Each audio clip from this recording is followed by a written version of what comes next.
The last drop. They say thirst is the cruelest teacher.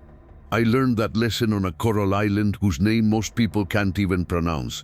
Peleliu, September 1940. The place where I discovered that a man's soul has a breaking point, and mine found it at the bottom of a dead man's canteen. I was 19 years old when we hit that beach. 19, and I thought I knew what war was. I'd seen the training films, heard the speeches, watched the older Marines swagger around with their 1,000-yard stares. But nothing prepares you for the moment your boot hits that white sand and the whole world erupts into a symphony of screaming metal and dying men. The coral dust rose up like ghosts welcoming us to hell itself. The landing craft door dropped, and the first 3 men in my boat never made it past the ramp. I heard them fall more than saw them, heard the wet slap of bullets finding flesh, heard someone screaming for a medic before the words were drowned by the roar of artillery. I jumped over their bodies because there was nowhere else to go, forward or die right there in the surf. Those were the only choices we had. They told us it would take 4 days to secure the island. Command said the Japs were beaten, demoralized, ready to fold. We believed them because believing was easier than thinking, because we needed to believe that this hell we were charging into had an end date, a finish line we could see from where we stood. But the Japanese had spent months turning that island into a fortress, honeycombing the ridges with caves and tunnels, transforming every coral outcropping into a pillbox that could spit fire in 3 directions. They'd studied that island like a lover, learned every shadow and crevice, and they'd prepared to make us pay in blood for every single inch. The heat hit us before the bullets did. It wasn't just hot, it was malevolent. The kind of heat that wraps around your throat like invisible hands, that turns your uniform into a second skin of soaked wool and salt. 115 degrees in the shade, they told us later, but there was no shade on Peleliu, just white coral that reflected the sun back up into your face like a mirror designed by the devil himself. By noon on that first day, men were passing out from heat exhaustion before they ever fired a shot. By nightfall, the corpsmen were overwhelmed with cases of heat stroke. By the second day, my tongue was a piece of leather in my mouth. By the third, I wasn't thinking about the enemy anymore, I was thinking about water, about the cold creek behind my uncle's farm in Pennsylvania, where I used to swim as a boy, about my mother's iced tea on the porch on summer evenings, about rain. God, how I thought about rain, but the sky above Peleliu stayed hard and blue and pitiless, and no relief came. Our canteens had run dry on day 1. The resupply drops landed in Japanese-held territory or shattered on the coral. The water we'd brought ashore in our landing craft had been contaminated with seawater or gasoline. Some men tried drinking it anyway, and I watched them vomit until they had nothing left inside them, watched them curl up on the coral like children, their bodies racked with cramps. I watched grown men cry, not from fear, though God knows we had plenty of that. They cried because their bodies were betraying them, shutting down cell by cell, and there was nothing any of us could do about it. The thirst became an entity unto itself. It wasn't just discomfort or even pain. It was a presence that sat on your chest and whispered in your ear. It made promises. It showed you mirages. I saw water everywhere, in the shimmer of heat coming off the coral, in the shadows of the caves, in the pools of blood that gathered around the wounded. Your mind starts playing tricks when it's desperate enough, starts bargaining with reality. I remember Bobby Marchetti from Brooklyn, built like a boxer, tough as railroad spikes. He'd been Golden Gloves back home, could take a punch that would drop most men. On day 4, he started hallucinating, told us his mother was calling him home for Sunday dinner, told us he could smell her marinara sauce, could see the steam rising from the pot, could taste the meatballs she made every week without fail. We tried to hold him down, tried to talk sense into him, but there was no sense left in Bobby. The thirst had taken that from him. He broke free and ran toward the Japanese lines, screaming for his mama in Italian and English, his arms outstretched like he was running toward an embrace. The machine gun fire lasted maybe 3 seconds. We couldn't even retrieve his body. It lay there for 2 more days, and every time I looked at it, I thought about those meatballs, about his mother in Brooklyn, who would get a telegram and never understand that her son hadn't died fighting for his country. He died crying for her cooking, driven mad by thirst. That's when something inside me changed. When Bobby fell, he fell near a shell crater, and I could see his canteen gleaming in the sun, still attached to his belt. And I knew in my gut that if he'd had water that morning, he'd still be breathing. If we'd had water, we could have held him down, kept him rational, kept him alive. But water was life, and we had none. And Bobby Marchetti from Brooklyn was dead at 22 because someone somewhere had made a calculation that didn't account for how hot coral gets in the sun. The next body I found, I didn't hesitate. He was one of ours, a kid from the 1st Marines I'd never met. Couldn't have been more than 18. He'd been dead maybe 6 hours, sprawled behind a coral ridge where he'd taken shrapnel to the chest.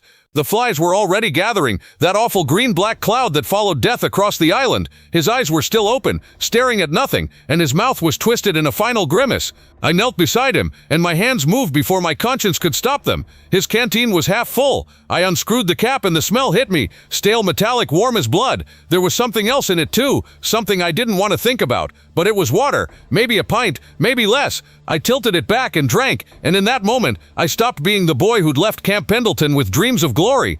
I became something else, something I'm still trying to understand 70 years later. The water was hot enough to burn going down. It tasted like rust and death and shame. But my body didn't care about shame. My body knew only that it was dying, that every cell was screaming for moisture, and here it was. I drank until the canteen was empty, then sat there holding it, looking at the kid's face. He had freckles. I remember that. Freckles across his nose, like someone had splattered paint.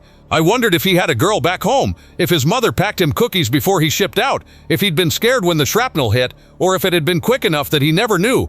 I said something to him. I don't remember what. Maybe sorry, maybe thank you, maybe nothing at all. Then I took his dog tags. We were supposed to collect them from the dead, and I moved on, because the living had to keep moving, or they'd join the dead, and I'd just drunk my ticket to another day.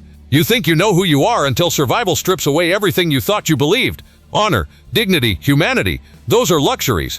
On Peleliu, water was the only currency that mattered, and the dead had no use for it. So I took it, from the second body, and the third. I stopped learning their names, stopped looking at their faces, just found their canteens, drank what they'd left behind, and moved on. By day 7, I wasn't alone anymore. Others had figured it out too. We didn't talk about it, didn't make eye contact when we knelt beside the fallen. It was an unspoken covenant of the damned. The living needed to survive, and the dead were beyond judgment. I'd see another Marine moving from body to body in the gray light of dawn, and we'd pass each other like ghosts, each carrying our terrible secret, each knowing that we'd crossed into territory that the training manuals never mentioned. Lieutenant Morrison knew what we were doing. Had to. He was drinking from the dead too. I saw him one night, kneeling beside one of his own men, unscrewing a canteen with shaking hands. When he noticed me watching, he didn't say anything, just nodded, took his drink, and walked away. We had an understanding, all of us who were still breathing. We'd made a choice, and there was no going back from it. The Japanese had water. We could hear them in their caves, talking, sometimes even singing. Their voices echoed out from the darkness, and sometimes we'd hear the splash of water being poured, the sound of men washing themselves, and it drove us half mad with envy and rage. While we were dying of thirst 50 yards away, they had underground cisterns, supplies cached before we'd ever landed. But those caves were death traps, and most of the men who went in searching for water never came back out. The Japanese would let you get deep into the tunnel system, let you think you were safe, and then they'd seal the entrance behind you and wait for you to die in the darkness. So we stayed in the sun, in the heat, and we did what we had to do. Private Chen tried to make a run for one of the caves on day 8. He was a quiet kid from San Francisco, one of the few Chinese Americans in our unit.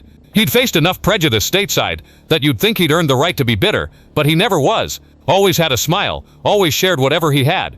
On day 8, the thirst took him too. He waited until dusk, then made his break for a cave entrance we'd been watching. We screamed at him to stop, but he didn't listen. He made it inside. We heard him yelling that there was water, that he'd found it, that we should come. Then we heard the grenades. 3 of them, one after another. The Japanese had been waiting. Chen's body was buried in that cave along with whatever water he'd found. We never even tried to recover him. On day 9, I found a Marine I recognized. Corporal Hayes, from my own platoon. We'd shared cigarettes, swapped stories about our girls back home. He'd shown me a picture of his fiancée, a pretty girl named Dorothy, with dark hair and a shy smile. They were going to get married when he got home, have a big church wedding in Ohio. He'd talked about it constantly, about the house they'd buy, the kids they'd have, the life they'd build together. He'd been missing for 2 days, and we'd assumed he'd been captured or blown to pieces. But there he was, face down in the coral, with 3 bullet holes stitched across his back. Someone had shot him while he was running, while he was trying to get back to us, to Dorothy, to that life in Ohio that would never happen now. His canteen was full. The water inside was still cool, somehow. Must have filled it just before he died. Maybe he'd found a working water buffalo that hadn't been shot full of holes. Maybe he'd stumbled on a cache we'd missed. I didn't know, and I didn't ask. I held it in my hands for a long time, long enough that Sergeant Morrison came over and asked if I was hit. I told him no, told him I was fine. But I wasn't fine, because this wasn't some stranger. This was Hayes. This was a man who'd lent me his lighter when mine ran out, who'd covered my position while I took a piss, who'd laughed at my stupid jokes when nobody else would. And now I was holding his canteen, and I knew that I was going to drink from it. I thought about Dorothy for a moment. Wondered if she'd felt it when Hayes died, if there was some cosmic connection that made her heart skip a beat back in Ohio at the exact moment the bullets tore through his back. I thought about the letter in his breast pocket, the one he'd been writing to her, the one that was probably soaked with blood now. I thought about all the things I should do. Give him last rites, say a prayer, promise to write to Dorothy and tell her he died thinking of her. Instead, I drank Hayes' water, every last drop, and I whispered an apology that I knew he couldn't hear. The water tasted clean, cleaner than anything I'd drunk in days. It was the cruelest irony. Hayes had found good water right before he died, and now I was taking it from him, and it tasted like salvation and damnation in equal measure. I sat with his body for an hour after that. Morrison came back and told me I needed to move, that the Japanese liked to shell that area at dusk, but I couldn't make myself stand up. Finally, Morrison pulled me to my feet and half-dragged me back to our position. He didn't say anything about the empty canteen in my hand. He didn't have to. That night I dreamed about Hayes, about Dorothy, about a wedding that would never happen in a church in Ohio. I dreamed that I was the one who had to tell her, that I was standing on her porch with his canteen in my hands, trying to explain why her fiancé was never coming home. In the dream, she asked me if he suffered. I told her no, even though I didn't know, even though the 3 holes in his back suggested he died slowly, painfully, knowing he was going to bleed out on that coral before he ever saw her face again. 12 days we spent in that inferno. 12 days that felt like 12 years. The coral turned from white to red to brown, stained with blood and cordite and the waste of dying men. The smell was indescribable. Death and decay and human filth all baking together under that merciless sun. We'd stopped burying the dead after day 3. There were too many, and we were too weak. So they lay where they fell, and we learned to navigate by them. Turn left at the body with no arms. Head north past the corpse pile near the destroyed Amtrak, the island of the dead, and we were ghosts moving through it. When relief finally came, when they started bringing fresh water up from the beach in jerry cans, some of us couldn't even keep it down. Our bodies had forgotten what clean water tasted like. I took one sip and vomited it back up, my stomach rebelling against the very thing it had been crying for. It took me 2 days before I could drink normally again. 2 days of sipping tiny amounts, letting my body remember how to process something that wasn't stale and tainted and stolen from corpses. We took Peleliu eventually, paid for every yard of coral with blood and bone and sanity. The brass called it a victory, said it was strategically important, necessary for the drive to Japan. We'd lost nearly 2,000 men killed, 8,000 wounded. The Japanese garrison of over 10,000 was almost entirely wiped out. For 6 square miles of coral and caves that the maps barely bothered to mark. Later we found out it wasn't necessary at all. The island could have been bypassed entirely.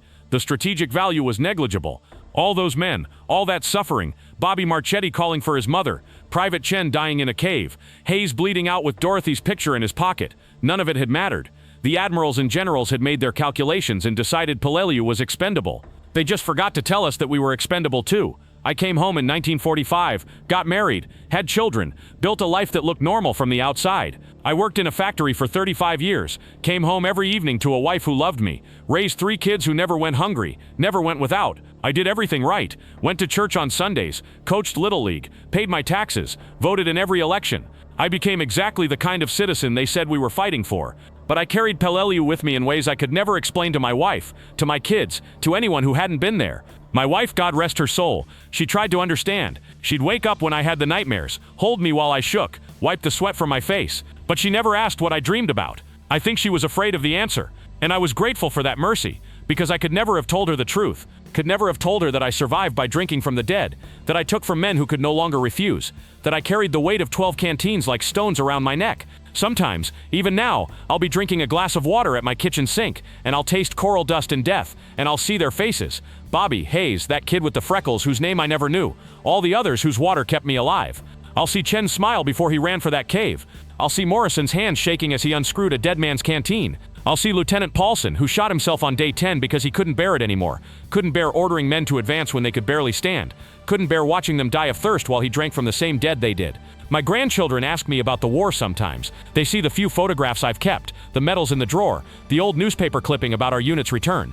They ask if I was a hero, if I did brave things, if I saved anyone's life. I tell them I did my duty. I tell them war isn't like the movies. I tell them I was lucky to come home, but I never tell them the truth. How do you explain to a 10-year-old that their grandfather survived by doing things that still make him sick to remember? How do you tell them that heroism isn't clean and glorious, that sometimes it's ugly and shameful and necessary, and you carry it forever? For valor, they said. For courage under fire. I keep it in a drawer beneath old photographs and letters I can't bring myself to read. Because I know the truth. I survived Peleliu. Not because I was brave, but because I was willing to drink from the canteens of the dead. Because I crossed a line that no man should have to cross. And I did it 12 times over 12 days, and I'd do it again if I had to.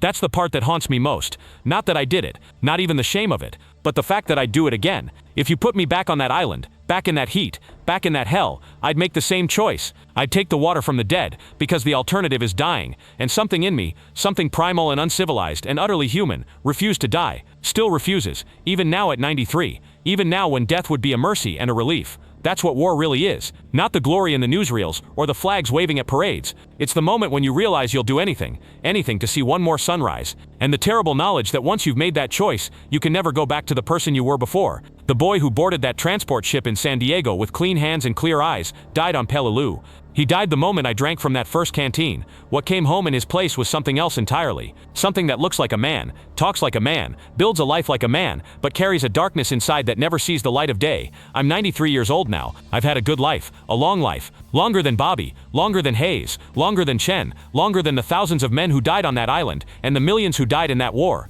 I've seen my children grow up, held my grandchildren, even lived long enough to meet my great-grandchildren. I've had 75 years that those men never got. 75 years of sunrises they never saw, of loves they never felt, of joy and pain and all the messy, beautiful tragedy of being alive. But I still wake up some nights tasting that water, warm and metallic and laced with the guilt that will follow me to my grave. And I wonder if the men I took it from would forgive me, if they could. I'd like to think they would. I'd like to think they'd understand that I was just trying to survive, that we all were, that the real crime wasn't what we did to each other but what was done to all of us by men who sent us to die for an island that didn't matter. But on the darkest nights, when sleep won't come and the memories crowd too close, I'm not so sure. All I know is that I survived, and they didn't, and I've spent the rest of my life trying to be worthy of that water they left behind, trying to live well enough, do enough good, help enough people that maybe the cosmic ledger balances out. That maybe when I die, and I'll die soon now, I can feel it. Maybe when I die and face whatever comes after, those men will be waiting. And maybe they'll look at what I did with the life their water gave me, and maybe they'll say it was enough, but probably they won't. Probably they'll just ask me why I got to live, and they didn't. And I won't have an answer, because there is no answer. There's just the water, and the heat, and the choice I made 12 times on an island called Peleliu. And that's all there is. That's all there ever was.